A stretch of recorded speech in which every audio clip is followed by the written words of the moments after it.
بسم الله الرحمن الرحيم الحمد لله رب العالمين وصلى الله على نبينا محمد وعلى آله وصحبه وسلم waxaynu ku soo jirnay bishii ramadaan ee barakaysanayd axaadiistii ku saabsanaa axaadiisu siyaam waxaan soo qaadanaynaa marka maanta xadiiskeena waa xadiis yaro dheer wuxuu ku saabsan yahay waxyaabaha soonka xaaraanta ah waxaa ka mid ahaa oo soonka kaajibiya maalintii ninku inuu xaaskiisa u tago marka hadday dhacdo inuu nin maalin xaaskiisa u tago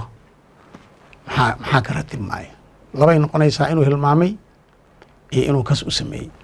haddii uu hilmaamay layskuma haysto dembi ma leh biyihii la cabayo kale la mid taha hadda wuu iska qobaysanayaa soonkiisa u jiraa haddii laakiin uu kas u sameeyey xadiiskanaa ka warramaya can abi hurayrata radia allahu canhu abu hureyra waxaa laga wariyay allah ka raali noqday can rasuuli illaahi sala allahu calayhi wasalam nabigu wuxuu ka wariyey annahu ataahu rajulun waxaa u yimi nabiga nin baa u yimi faqaala wuxuu yidhi yaa rasuulallahi rasuulka ilaahayow halagtu waa halaagsamay rasuulka ilaahay waa halaagsamay qaala nabigaa wuxuu yidhi wamaa ahlakak oo maxaa ku halaagay qaala wuxuu yidhi waqactu calaa imra'atii fii ramadaan waqactu waxaan ku dhacay calaa imra'atii xaaskayga fii ramadaana maalin ramadaan waa moogtahay hadal oo xishood la waaye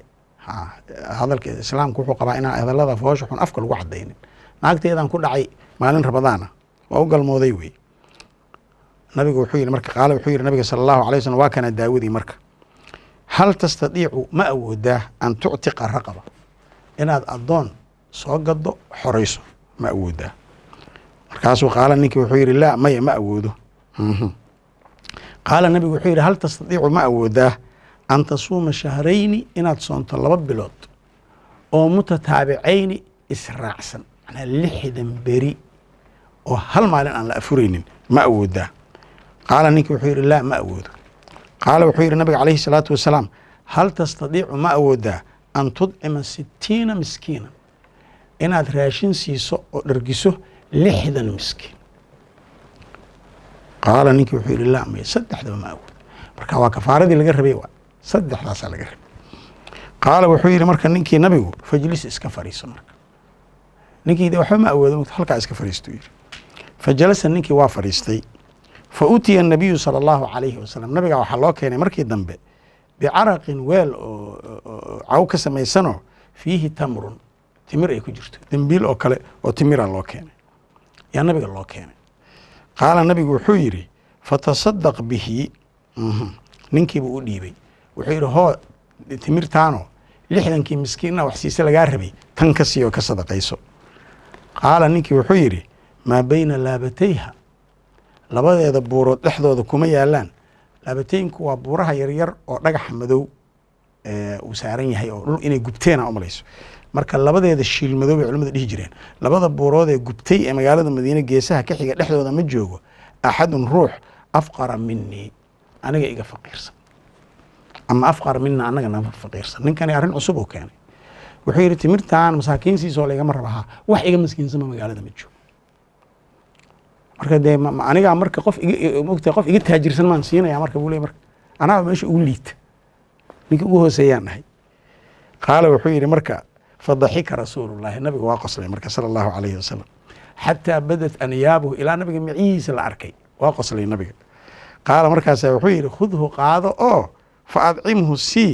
ahlaka ehelkaaga waayahay gurigaaga keebu yidhi marka xaaskaaga iyo ilmahaaga iyo qaraabadaada iyo wixii marka ugu dhadhow iska sii xadiiska bukhaari iyo muslim baa wariyey xadiiskan waa xadiis aada u qiimo badan marka ugu horeysa xadiiska wuxuu noo sheegay xukunka oo islaamku ku xukumayo qofka xaaskiisa u taga maalin ramadaan si kas ah qofkaasi marka maalin ramadaan xaaskiisa si kasa ugu taga arrintaana laga rabaa addoon inuu xoreeyo hadduu addoon inuu xoreeyo waayo inuu waxaa laga rabaa uu 60 beri soomo weliba say u kala horeeyaan hadduu 60ka beri dhibaato ay ku tuusoomi kari waayo waxaa laga rabaa 60 miskiin inuu wax siiyo siday u kala horeeyaan taa marka waa la adkeeyey waa dembi weyn oo ninkaasi galay khatar buu galay waxaa khilaaf badan ka taagan yahay culimmadu ay isku yaro qabsadeen naagtiina see laga yeelaa iyadana naagtiina ma laga rabaa iyadana culimmada waxay qaban qaar isagana waa laga rabaa iyadana waa laga rabaa laakiin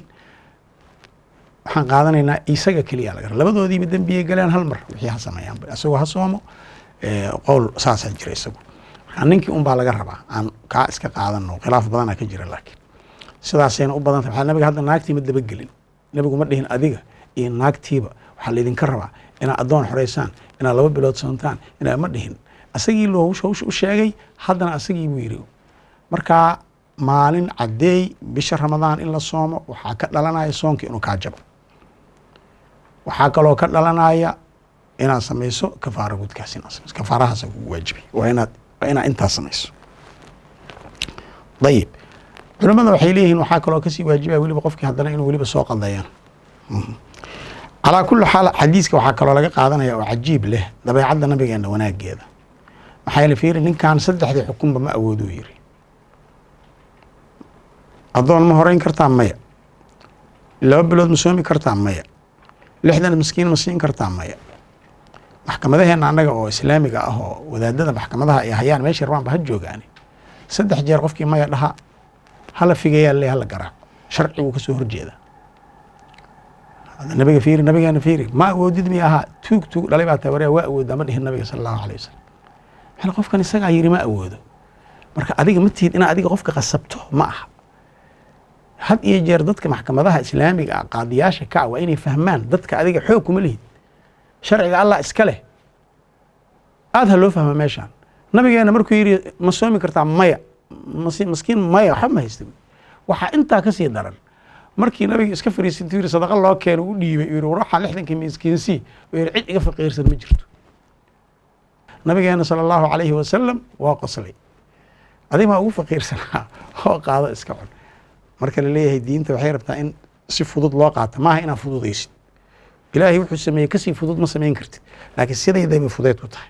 marka xadiiskan waxaa laga qaadanayaa sida aan sheegnay bisha ramadaan maalin cadday haddaad afurto in lagaa rabo inaad kafaaradaas gudato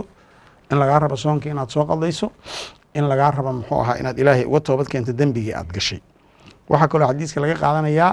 nabiga naxariistiisii iyo qisadaas nabiga ee ninkaa dhex martay yaa xadiiska laga qaadanayaa haddii qofku hadda isagoo meesha ugu faqiirsan yahay cid kaloo ka faqiirsan ba aanay jirin waa run isaga unbaa meesha miskiinka ah wixiisana isaga unbaa iska qaadanaya marka waa xadiis aada u qiimo badan axkaam fara badan ay ku jirto marka waa inaan ilaahay ka cabsanaa oo marka maalinta bisha ramadaan nin walba xaaskiisa wuu ka fogaadaa ouna u dhowaanin u dhowaanshahaasna waxaan ula jeednaa galmadii aan ula jeednaa wixii kale waa bannaan tahay xadiiskaasna halkaasaan ku joojinayna wuu ka yara dheeryahay xadiistii kale waqti yaroo dheer buu naga qaatay laakiin waxaan u malaynaya inaan wax badan ka faa'iidnay hada wabillahi towfiiq wallahu subxaanahu wa tacaala aclam